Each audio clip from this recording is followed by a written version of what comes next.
Hey guys, I'm Stephanie and this is Steph Stove, and today we're going to be making a wonderful meal, and it is just something that's iconic for the South, and truly I don't know many Southerners or even any Southerners that don't like this. It is chicken and dumplings. Our dumplings that we're going to make are going to be old-fashioned rolled out chicken and dumplings, and cooked over a wonderful thick rich broth, and just yummy to warm your heart and soul. So let's get ready, get this stove going with some chicken and dumplings. Here we go. All right, so to get our chicken and dumplings ready, we need our meat.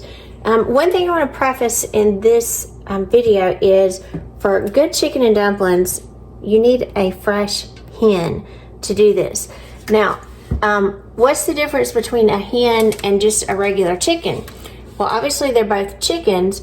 However, a hen is a female chicken, and when it's referred to as a hen, it also means that it is a mature or an older chicken. So therefore it's bigger, it's got a little more fattiness to it, a lot more flavor. As you can see, this is pretty good size. This is 8.68 pounds. So this is not like the regular little chickens that you get, because when you get a whole chicken in the grocery store, it can either be a male, female, and it doesn't necessarily have to be an older one. It could be a young one as well. That's why they tend to be a little bit smaller. This one, according to the package, said it does have giblets in it, and I always use my kitchen shears for these because there's just scissors. There's just not an easy way, seem like, to get in here. That way I can get down all the way in it. If you get this earlier and it's frozen, you are probably going to have to let it thaw out overnight in the refrigerator in a bowl. But again, I made sure that I got this one as a fresh hen so we could make it immediately. It's a little blemish on his skin right there. All right, and this had the giblets, so don't forget, and I know this is kind of gross, open it up and pull those giblets out. Now, if it's Thanksgiving time and you're getting ready and these are going to be sealed up like in parchment, just like the neck and the other little parts, I will say I'm going to discard those for now. You can always even freeze them for later. If you cook this and don't take them out, you're going to get a surprise later on. So make sure you always check that, the internal cavity, if it says that they have it. Open this at the back of my hand. And I'm going to just give it a rinse. I'm not trying to really wash it. I'm just rinsing it out. At least the internal cavity as well. And again, all this extra fat that you can see on here, I'm not trimming that or doing anything with it. I'm going to make sure it stays, because that's going to be sure that my broth is going to be extra good. So I'm going to carefully maneuver and grab my pot over here.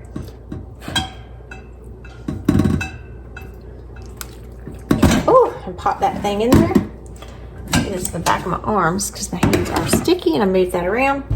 And give my hands a quick rinse. Wash them off. Always make sure you wash your hands really thoroughly if you're dealing with any kind of chicken or raw meat or anything like that. You do want to be sure your hands are washed very well.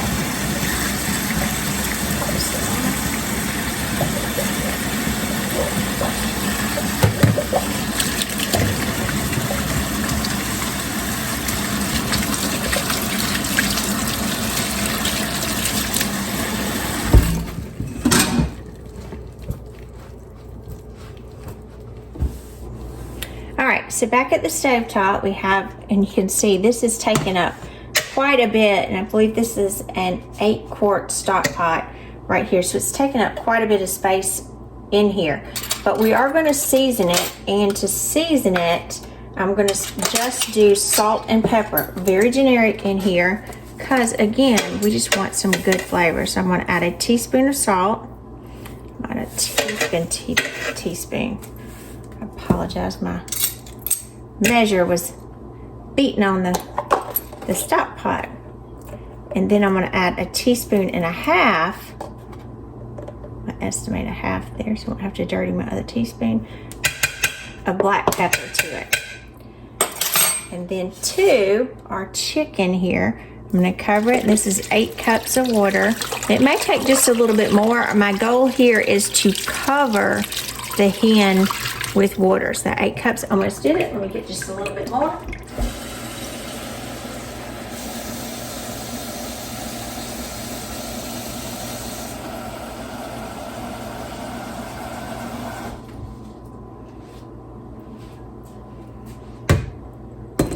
All right.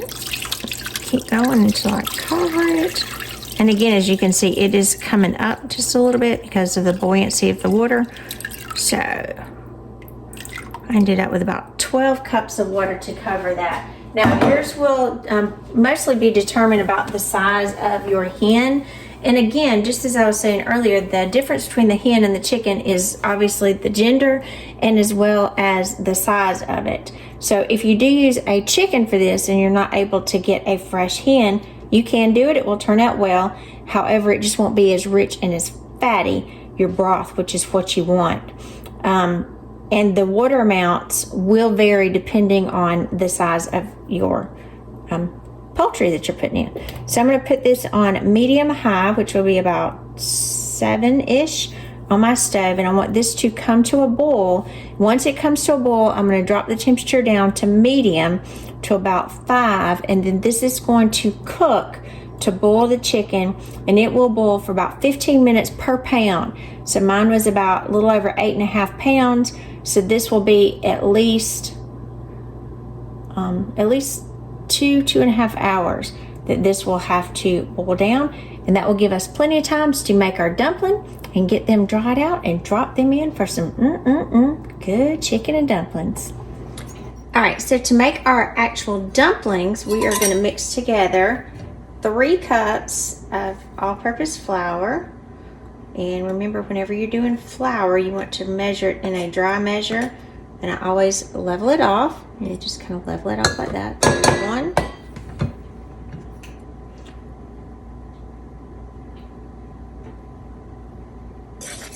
Two. And whenever I'm measuring things, I always do count out loud because it does kind of keep you on track of what you're measuring. 3. Some people don't, but sometimes I can forget. So it's just kind of a little check the balance for me, which is okay. All right, and to this, we're going to add 1 cup of water, but our water must be extremely cold. So I'm going to add some ice cubes to this because it is very important that the water is ice water, and so it's very cold. So I'm gonna let that sit for just a few seconds, kind of hold on to it so I can feel as the water temperature changes, and it will melt all of the ice.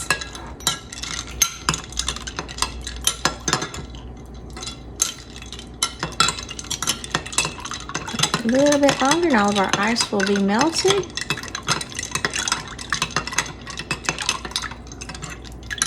So our ice cubes are getting smaller and smaller, which is what we want because the temperature of the water is changing and the ice cubes are melting. And with me agitating it back and forth, it allows this process to occur much faster.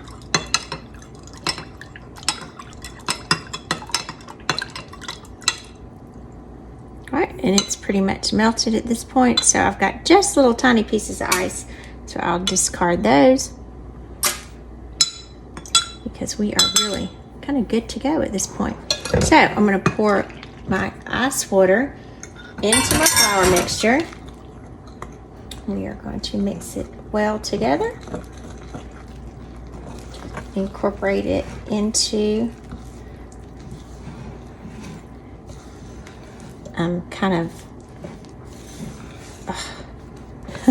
just incorporate it well together. So you'll see it's a dough type mixture. And as you see, some of it's coming together. That's fine, because we are going to work it and knead it in just a minute as we pour it out. So we've got it mostly combined, as you can see as I'm moving around. There is very few or no remnants of the actual flour, and we're going to continue to work this together as we get ready and kind of roll our dough out. So let's go on to the next step. All right, now I'm over at my kitchen table, and to roll our dumplings out, I've got a silicone mat here, and this mainly is just to protect my table. Always be sure you clean your table off real well, wash your hands before you do this portion, because you are going to be using your hands a lot. Now, even though I have this down here on my table, again, this is just to protect my table because it is a solid wood table. And when I get ready to do this, I always have this kind of my special pillowcase. It's an older pillowcase we don't use anymore. And I always put this down and I roll out on the pillowcase. So this is my ice maker making, as you hear in the background. This is the main purpose of this pillowcase right here, and I use it every year, so it's been used for quite a while. I'm just kind of trying to smooth out, going over to be sure I don't have any extra lumps. Now I do have me a little dish right over here to the side of plain flour, and I do have my dumplings here, and I have my handy rolling pin. So to this on your pillowcase or whatever you choose. Now you can roll yours straight out on your table if you choose. That's just my grandma did this, and so it's kind of the way I do it. So I always kind of flour my area really well. I'm going to dump out my mixture, and don't worry about that it's not come together yet. It will. We're going to take care of that. All right, get that out, and then again I'm going to flour my hands really well. Give me some extra come there. And then we are going to kind of knead this together. And this is where you're kind of pressing, pushing, folding over, kind of like you would do if you're rolling out biscuits, and you're pressing this together. And I just do this several times so I see that my dough mixture has kind of come together, because you noticed it was a little bit more crumbly earlier, and now it is kind of more together. And if you feel like you need extra flour, that's why I put a whole bowl here, rub it back over my hands and over the dumpling mixture.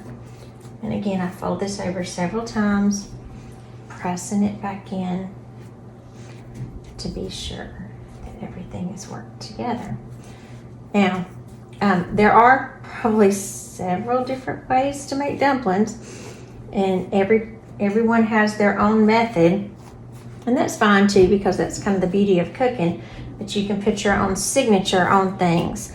However, this is the method that I've been using, 25 plus years, and it works well for me. These dumplings are going to be very thin and delicate, kind of melt in your mouth. I remember one year I took them to church to a potluck around Thanksgiving time, and that was actually what most people reference them about. They just melt in your mouth. Why are they? They're just so delicate, and they are, and it's just so simple. And I can remember one time making them, and my mom was commenting on the taste of them, and she said, well, how did you do them? And I told her, and she said, well, you don't put eggs, you don't put anything. No ma'am, this is the only way that I do it. So we're going to continue to mash and flatten this out ever so slightly, and then we are going to start rolling. So we're almost ready to start rolling it out. All right, and I've just been continually rolling the dough until it expands, and there's really no more room for it to continue to expand. So once you feel like it's the desired size that you want, or the thickness, and you can see this is very, very thin right here, which is about what I would like. I always kind of go over my edges, and that's a little extra flour there. If you see these spots, that's all that is. No worries, you can brush them off because it will cook down. Make sure you go over your edges so they're not extra thick and doughy. It's not what we want. So we're gonna let that Yes, and generally the point at which I stop is about the point when I see that it just will not expand anymore. I'll just continue expanding out in each direction. Like I said, this was my Christmas Eve activity when my daughter was growing up, because my husband and I will be waiting for her to go to sleep, as many parents are, so we could get on with the Christmas Eve gifts and such as that. So I would always, to use my time wisely, I would roll my dumplings out and have those rolled out so they'd be drying throughout the night. I'd cover them with a towel and let them dry overnight, so Christmas morning I could bring my stock back out, because generally I would cook it the day before and let it cool in the refrigerator, bring it out, which is a great idea too. Warm the stock back up, get it going, and then drop my dumplings so they'd be perfect for Christmas Day lunch.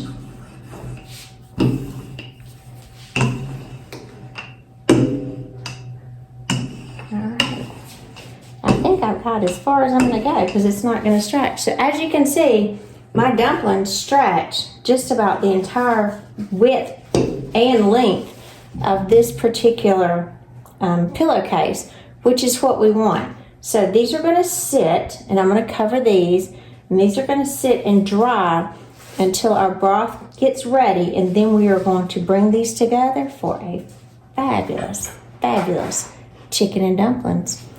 All right, now back over at my dumplings on my table, I did cover these with another pillowcase, and as you can see, these are starting to dry on the edges. So what I'm going to do is go in and I'm going to cut these at approximately 1 inch. If you're not sure what an inch is, and you do, just think of the first divot in your thumb is about 1 inch. So you can kind of come about here, and that'll be about 1 inch. If you want to mark it off each time, I'm kind of being a little liberal here, but that's okay, but at just the general size. And I'm cutting these vertically first, and I'm doing these with a butter knife because, one, you want to be gentle with them.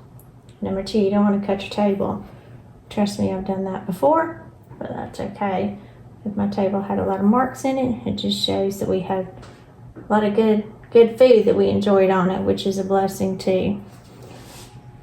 We don't always have to be so much about perfection, because in the end, some of that won't matter. The people we enjoy and the times we had together are so much more important than just being perfect. So I'm kind of, again, going all the way across. Okay, so I have my vertical lines here. And so then I will do about the same thing. And guesstimate, I'll be on this end. And I will do some horizontal marks all the way across. Now, of course, some of them won't be exact because the length of them were not. So I'll just kind of estimate, cut across. I don't think that one cut through very well.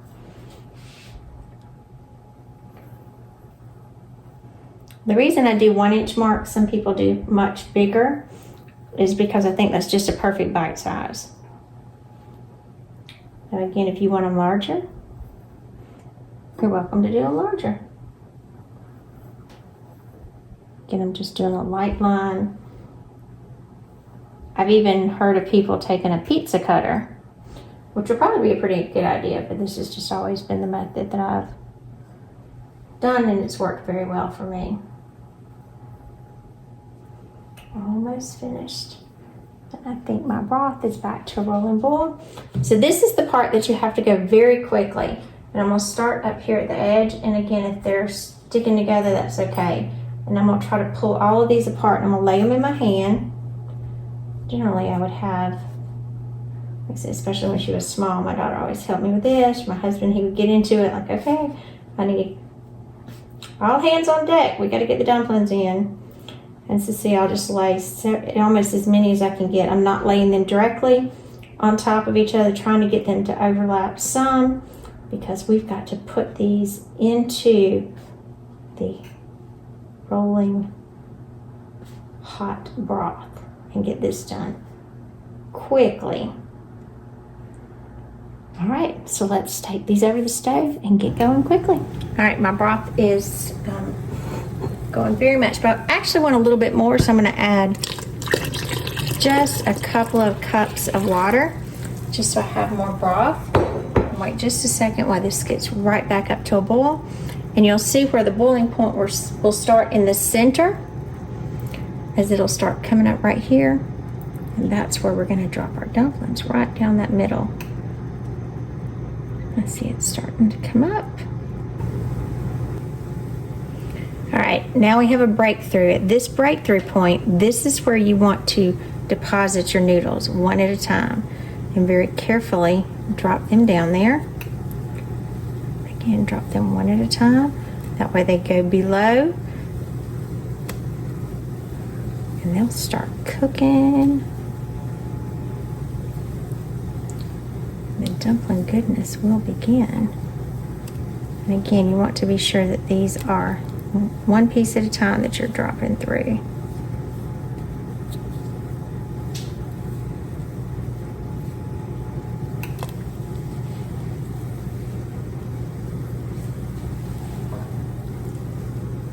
All right, time to go get some more.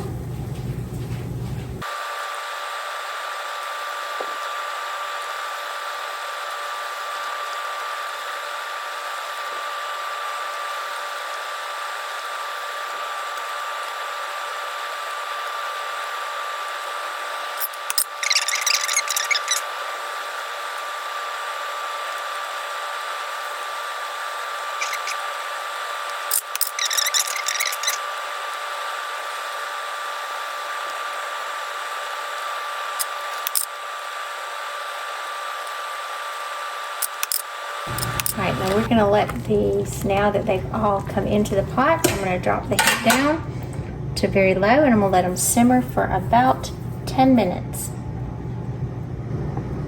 All right, our dumplings have been simmering for about 10 or 15 minutes, and you can see they are just soft and just kind of delicate. And during that time, I went ahead and I deboned our hen, so I had that much meat. But it's a whole lot that I have chunked up into bite-sized pieces. And if you're not familiar with what I mean by debone, I just took the chicken off the bone, basically.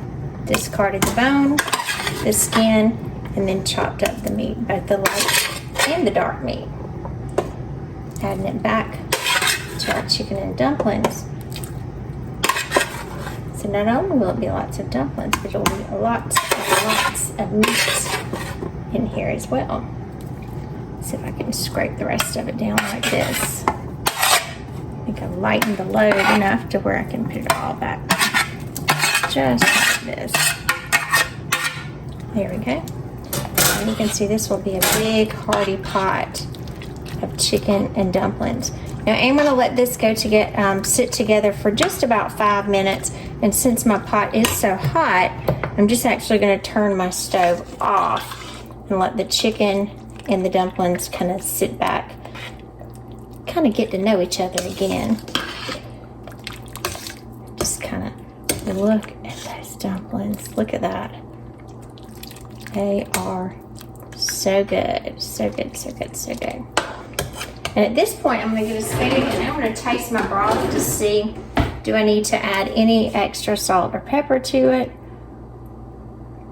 See how it is.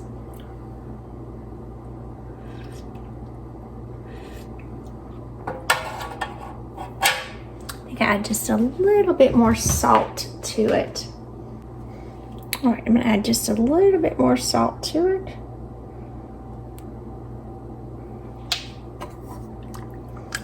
Mix it together. Let that incorporate. Oh, another beautiful, beautiful pot of chicken and dumplings. And now as this chicken and dumplings continues to set, the broth will get thicker and thicker from the flour element that was in the dumplings. So don't be alarmed if you see more liquid than you're accustomed to.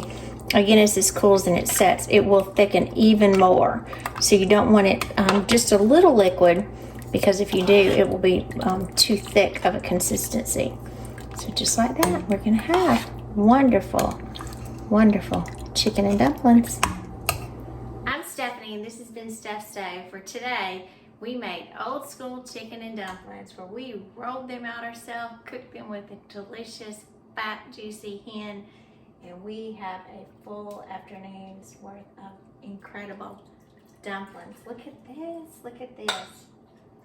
What could be better than just a great, heartwarming bowl of chicken and dumplings? These chicken and dumplings are thin, they're delicate, and they'll melt in your mouth. So I do hope you enjoy some of these chicken and dumplings and make memories with your family as well. These always bring me back to Christmas Eve late, or Christmas morning super early, as I was rolling these out. As I told you, every Christmas this was my routine, waiting for us to put Santa out for my daughter when she was very small. As my husband would get toys and things put together, I was rolling dumplings out, getting ready for Christmas morning. So this is a special, special dish that I hope you enjoyed just as well as my family has for many, many years. So from us to you, I do hope you enjoy this. Remember, give us a thumbs up, click that subscribe button so you can get more content like this. And remember, we're making memories one dish at a time. Thank you so much for watching. Good night.